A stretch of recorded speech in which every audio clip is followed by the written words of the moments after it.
Coordenação, a juventude, parabenizo-os por esta data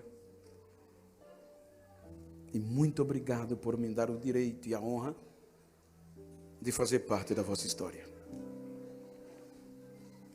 Agradeço a Deus pela vida dos amigos que aqui estão presentes.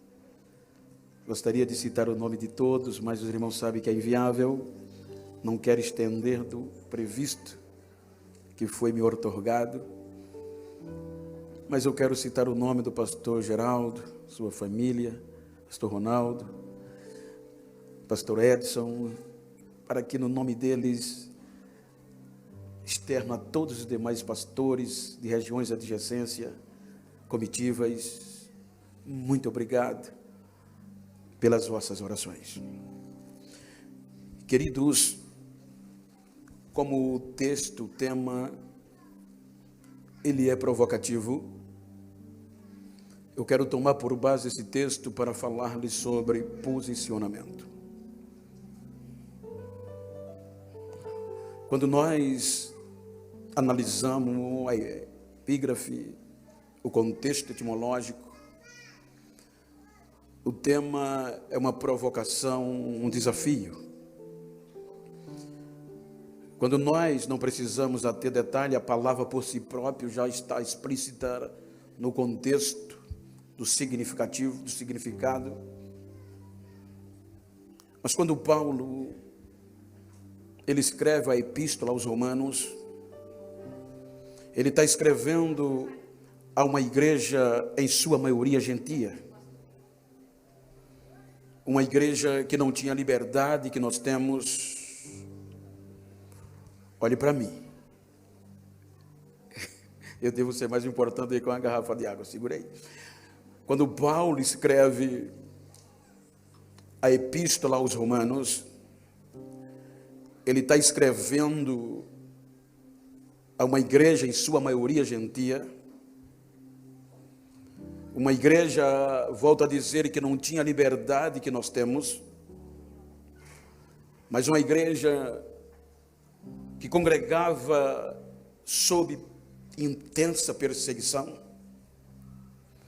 uma igreja que muitos irmãos se congregavam subterrâneo, escondidas, e que nunca tiveram o privilégio de colocar um fardamento, de pegar um microfone sem fio e congregar, pisar em granitos. Mas o posicionamento da igreja em Roma, em frente aos desafios e ao pecado, chega aos ouvidos do apóstolo. Apóstolo aos gentios.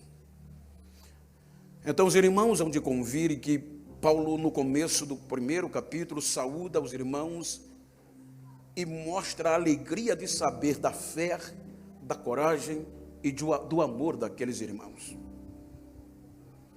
E o que mais o preocupa é que aquela alegria que eles estavam vivendo na graça era tamanha, que eles estavam sobrepujando o contexto dos judeus.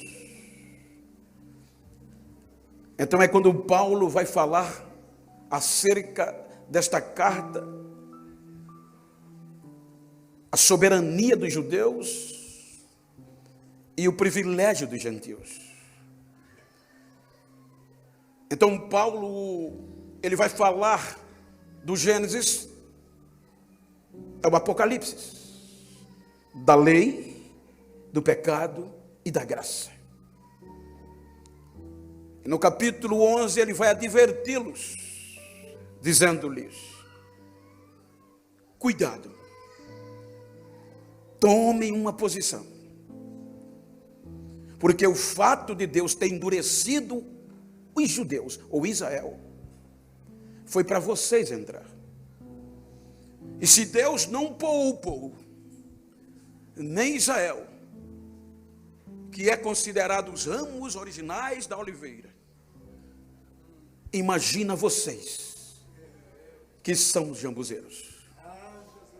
Então, quando nós, permita-me um pouco rápido para cumprir o previsto, Quando nós analisamos o contexto, a epígrafe do texto que nós lemos fala da morte em Adão e da vida em Cristo. Os irmãos hão de convir que o livro do Gênesis, ele traz o princípio. No princípio criou Deus os céus e a terra. A terra era sem forma e vazia. A Bíblia diz que a terra estava debaixo de trevas. Subsequente, as águas prevaleciam. O Espírito pairava sobre a face das águas, acima das águas e das trevas. Então vem Deus e diz: haja luz, e houve.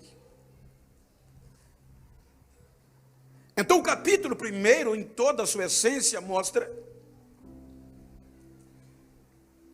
o agir de Deus na criação. Haja isso, haja isso, haja isso, haja isso, e viu Deus que era bom e descansou no 7º dia.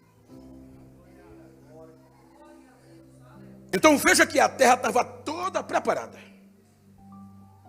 Mas geograficamente falando, em toda a criação, não tinha um lugar, geograficamente falando, de adoração. E o propósito de Deus criar a terra foi receber tributos de adoração.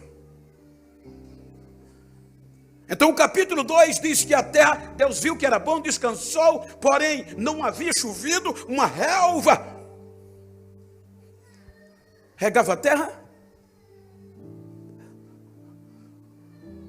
Então vem Deus, usando o raciocínio lógico, humanamente falando, faz uma reunião com toda a beleza da terra. Aí o texto diz: façamos, plural, me dá a ideia de uma reunião, Pai, Filho, Espírito Santo. Então agora vão discutir, diante de toda a beleza da criação, o ápice, algo que não viria do haja, mas algo que fosse feito conforme a semelhança dele. Então veja a coragem de Deus, o investimento de Deus. A Bíblia diz que a terra estava à beira do abismo antes de Deus dizer haja luz, e vivia nas trevas.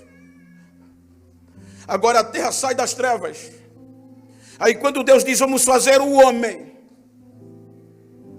então como nós vamos fazê-lo? Com base no façamos.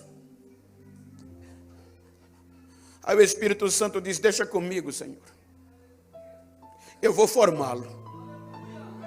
Porque o capítulo 33 de Jó, versículo 4 diz: o Espírito de Deus me formou. Então veja de onde ele vai formar. A Bíblia diz que nós somos feitos do pó. Ele nos tirou de um elemento tirado das trevas. E ele começa a formar. Quando ele forma, estamos prontos, mas não temos vida.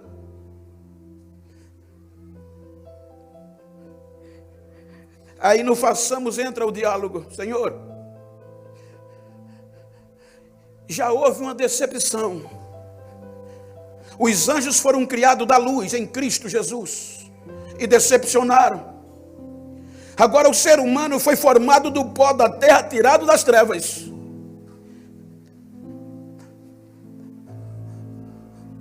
O Senhor vai dar direito de liberdade, de livre escolha a ele? Vou. E se ele falhar, eu vou colocar nele a minha misericórdia. E todo dia eu vou renová-la. E ela nunca vai ter fim.